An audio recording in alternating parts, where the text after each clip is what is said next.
7:21 de la mañana, ya le damos la bienvenida al abogado e historiador, articulista, etcétera, etcétera, Jorge Ripani, que ha venido aquí a los estudios para charlar un rato sobre José de San Martín. ¿Cómo está, Jorge? Un gusto que esté en el programa. Antonio, buen día a vos y a toda la ciudad de Rosario que te escucha. Sí, Rosario y más allá de Rosario también, en el mundo, digamos, porque salimos por varias vías. Después va a estar subido también el video con la nota, ¿no?, para aquellos que quieran volver a escucharla. Bueno, antes que nada, felicitaciones por la corbata. Bueno.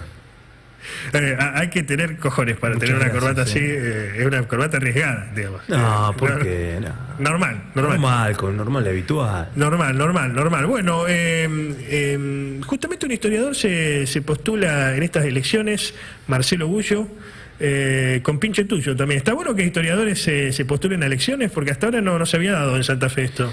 Más que todo cuando uno va a la historia para comprender, ¿no? Porque uno, digamos, y está bueno dar ejemplo, ¿no? Como decía Napoleón, un ejemplo suele aclararlo todo, decía. ¿Por qué sirve la historia? Y la historia no sirve para ir a ver anécdotas. Nosotros ahora vamos a ver que generalmente a mí cuando me pregunta por anécdotas, si tenía un hijo extramatrimonial, si no lo tenía, cuántos años tenía la mujer, esas cuestiones forma parte de cualquier prosa en general, ¿no? Claro. Pero entonces uno va, digamos, a la historia para poder comprender el presente y cambiar el futuro, ¿no? Estamos en una Argentina semicolonial, ¿no? Ese es nuestro marco teórico. Partimos de que somos una semicolonia. Bueno, acá tuvimos un vicepresidente que era historiador, Chacho Álvarez. Claro. Así no fue con Chacho Álvarez. Bueno, por eso pero terminó. Porque la historia es también como una especie, es una herramienta, puede ser usada para hacer el bien como para hacer el mal, Antonio. Me quedé pensando en esto cuando vi lo de la postulación de Marcelo Gullo, reconocido historiador. En realidad es politólogo, pero hace una historia política de la Argentina. ¿Se necesita comprender más la historia desde la política? Porque por allí a veces el político, el candidato, está muy pendiente de las encuestas, ¿no? Y lo que pasa hoy, y de si suben 2 milésimas más, 2 centésimas más, para cambiar un poquito el discurso hacia tal lado. Falta comprender más la historia para tener un discurso más, ¿cómo podemos decir?, más asentado y volver a discutir modelos de país en la Argentina. Porque, claro, por ejemplo, están íntimamente vinculados, una visión estratégica del nadie país. Discute el futuro, nadie discute el modelo de desarrollo, se discuten otras cosas. Sí. Es decir, está la diferencia entre lo táctico y lo estratégico. Nosotros en la Argentina tenemos, con mucha suerte, un buen táctico que llega a ser presidente de la nación, con mucha suerte. Alguien que sabe ponerle el codo al otro, alguien que sabe correr la carrera electoral más rápido. Un buen táctico, con mucha furia llegamos a eso, ¿no? Con mucha suerte. Bueno, un buen estratega es más difícil, ¿no? Aquel que está ungido por el sagrado óleo de Samuel aparece tal vez una vez por siglo, una vez cada tanto, ¿no? Una vez cada 100 años. Sí, vivimos al día, ¿no? Dirían en el barrio, vivimos al día. A ver, ¿quién era José de San Martín? ¿Quién era? San Martín nació en Corrientes, ¿no? Vive 5 o 6 años acá. Y podemos decir que el San Martín que se va de la Argentina en los 5 o 6 años es uno muy distinto del que vuelve, y a su vez el que vuelve es uno muy distinto del que se va haciendo a medida que se interna en el territorio. Ajá. Hay 2 San Martín como mínimo. Entonces. Como mínimo, como todo hombre, ¿no? Se va haciendo en la experiencia, ¿no? Viste que cuando uno estudia en la facultad te dice, está el joven Marx, el mediano Marx y el Marx viejo, no sé cómo le dicen, el Marx senior. Bueno, San Martín, el joven San Martín, el San Martín senior. Porque él, digamos, se va a los 5 o 6 años y en 5 o 6 años se llega a hacer, digamos, una impronta en la personalidad, ¿no? Pues esto es lo que dice Renouven, ¿no es cierto? Que, digamos, las fuerzas ocultas pues son más importantes todavía que la fuerza visible, porque la oculta en la psicología del conductor político, él no las conoce, entonces van a ser más poderosas, pues no les son imposibles de frenarse, ¿entienden? Entonces San Martín, bueno, tiene un paisaje ahí, ¿no?, en Corrientes, En Chile lo cargaban, le decían que era un indio paraguayo, por ejemplo, la oligarquía del Mapocho, el río Mapocho entre Valparaíso y Chile lo cargaba con eso, que era un indio. Posiblemente él haya jugado con los indiecitos, ¿no?, que estaban ahí en Yapeyú, cerca de su casa, y en su retina se llevó ese paisaje litoraleño, mesopotámico, que es gigantesco, ¿no? Esos ríos gigantescos que no va a volver a ver en Europa nunca más. Y cuando vuelve acá al río Mar, el Mar Dulce, el río de la Plata, y va a pelear en San Lorenzo, se va a reencontrar paulatinamente con el paisaje que él veía, con lo que su retina conocía, con la gente, con las construcciones. Luego se va a internar en algo que no conocía, que es América profunda, ¿no? Va a ir al noroeste, luego va a ir a Chile, va a cruzar los Andes, va a conocer el Perú por primera vez. El América, el corazón de América, eso. A cualquier hombre eso lo hubiese... Parecido al Che Guevara en ese aspecto, ¿no? Como en realidad el Che hace el camino de él, digamos. Claro. El camino sanmartiniano emprende Che Guevara. Claro. Los que dicen eso, digamos, después, bueno, como vos bien dijiste al principio, se intenta hacer una historia de San Martín a medida de cada uno que la hace. Entonces, bueno, la izquierda... San Martín para todos los gustos. Para todos los gustos. Que eso también es algo comprensible. Todos los conductores políticos han logrado un grado de adhesión muy fuerte. Ahora, no siempre San Martín fue reivindicado por la historiografía o por los que hacían la historia. En algún momento lo fue Belgrano. Mitre rescata mucho a Belgrano. Mitre era un tipo que tenía los documentos en la casa, era muy loco eso, ¿no? todo el conocimiento lo tenía en la casa, me hace acordar al Tata Joffre, que tiene documentos era como un Tata Joffre de aquella época, y durante mucho tiempo se reivindicó la figura de Belgrano. Sí.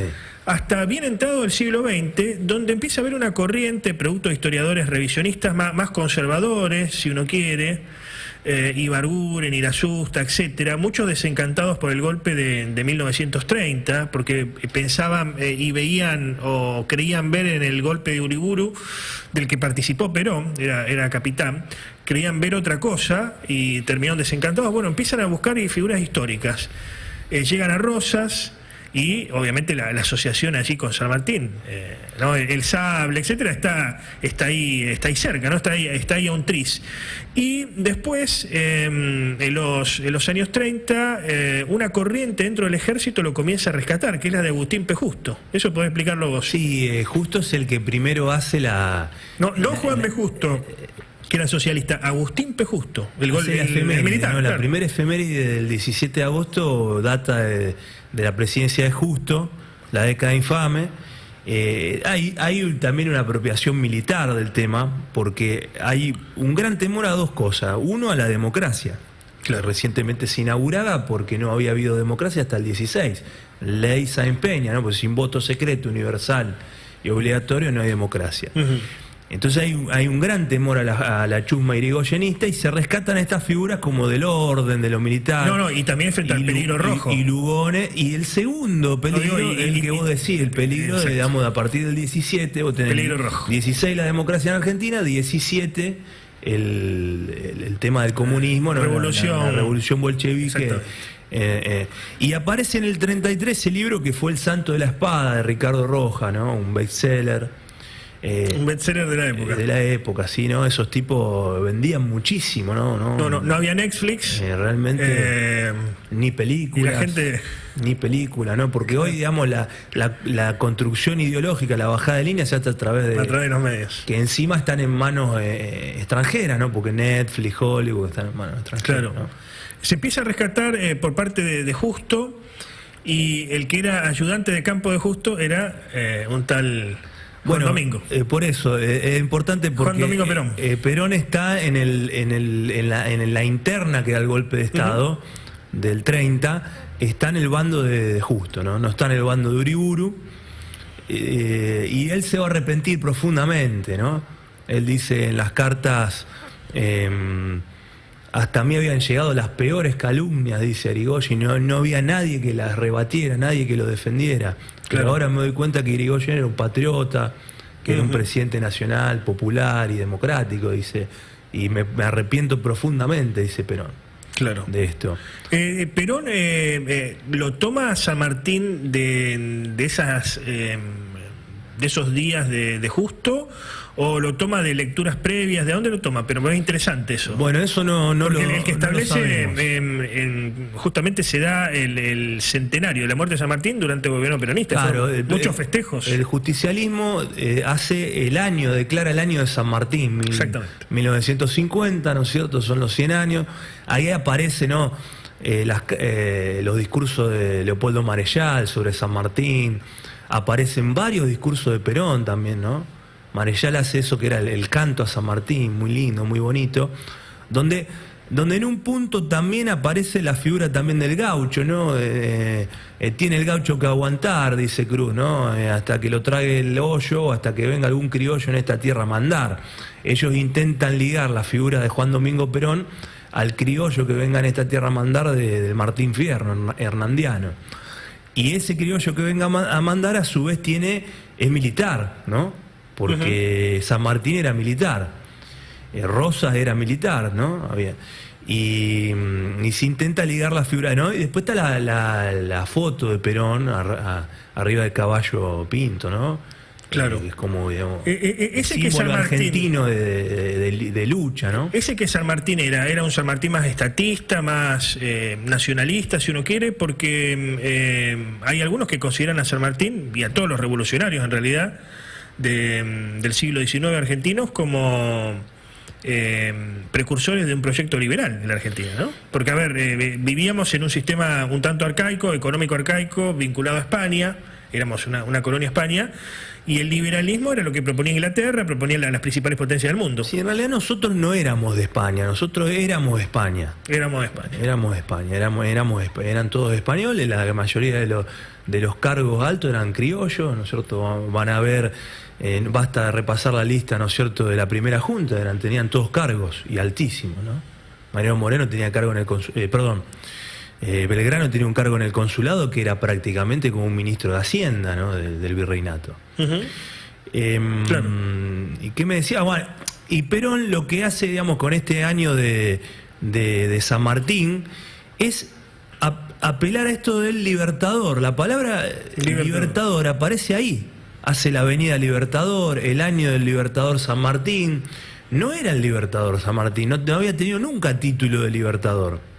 El Libertador había sido Simón Bolívar por títulos que se autodaban, ¿no es cierto? Claro. Se autoproclamaban en la Gran Colombia, ¿no es cierto? Un impostor, Bolívar, porque además no era militar, nada de militar autoproclamado. Era... San Martín, bueno, pero está bien porque se hacen en territorio, no es una cuestión claro, de... sí, porque sí. hay que estar es para meter un poquito la al pica. fondo o a lo formal, porque en realidad las victorias militares de Bolívar son incontestables. Claro, sí, es verdad. Impresionante la obra, para bien o para mal, después terminó como terminó, ¿no? Todo dividido, fragmentado, pero... Era para poner un poquito más a la pica histórica. Cruza los Andes también Bolívar. Cruza los Andes. Cruza los Andes, ¿no? De los llanos colombianos venezolanos a tomar Bogotá, cruza los Andes. Sí.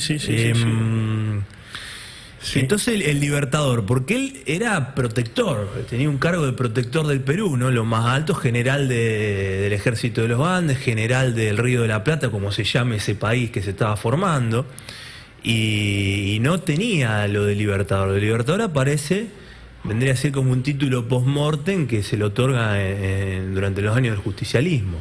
Claro. Ya el GO, ¿no? La Revolución del 43, que es el germen del peronismo, Sí, para algunos revolución, para otros golpe de Estado, ¿no? Estatiza el Instituto Sanmartiniano. Lo estatiza, empieza a darle más fuerza militar, una impronta más de orden al aniversario que había creado Justo, y también lo tienen, digamos, a San Martín ya en una alta estima, pero eso que va a ser el germen del justicialismo luego termina, ya se corona en el año 50 con lo del Libertador, ¿no? Ya tiene el título de Libertador, y a partir de ahí es un prócer incontestable, gana la unanimidad que no había tenido nunca. Sí, nadie puede hablar en contra de San Martín. Porque él en vida tenía todo lo contrario. Ha sido, cuando él se va en el 24, en Buenos Aires lo acusaban de haberse robado un ejército. Esto estamos hablando según sus propias cartas, ¿no? Sí. En Chile lo decían que que era el asesino de los Carrera, que era un extranjero, un indio paraguayo. Claro. Y en Perú otro tanto, que era mujeriego, que era monárquico, que quería reinar, como lo mismo que le habían hecho a Bolívar, ¿no? Como que le hicieron años después a Bolívar, ¿no? Que era un tirano, ¿no es cierto? Entonces, y además le matan él se tiene que ir, se va un poco mal de Lima, ¿no? Le matan a Monteagudo en las calles de Lima, ¿no? Un día yo creo que el revisionismo se debe un gran estudio sobre qué hace San Martín en Perú, porque no libra prácticamente batalla. San Martín es un prócer, tengo amigos, yo no conozco personalmente, pero tengo amigos peruanos que es un prócer. No sé si hasta a veces más rescatado que en Argentina. Bueno, ahora cuando Perú, se dio, Perú, se viene, ¿no es cierto?, cuando se dio, digamos, el aniversario de la independencia del Perú, que es San Martín, que es el que la declara con el estandarte de Pizarro en la mano, a su vez, en lo cual hay un símbolo del mestizaje hispanoamericano. Hacen un billete con la figura de San Martín, en el mismo momento que la Argentina estaba quitando los billetes con la figura de San Martín y otros próceres, ¿no? Qué bárbaro, qué bárbaro. Vamos a continuar con Jorge, hay muchos temas para tratar, vamos a tratar de meterlos todos en el programa, pero muy interesante la figura de José de San Martín. 7:37 de la mañana, vamos a un corte, si el amigo Juan quiere, y regresamos.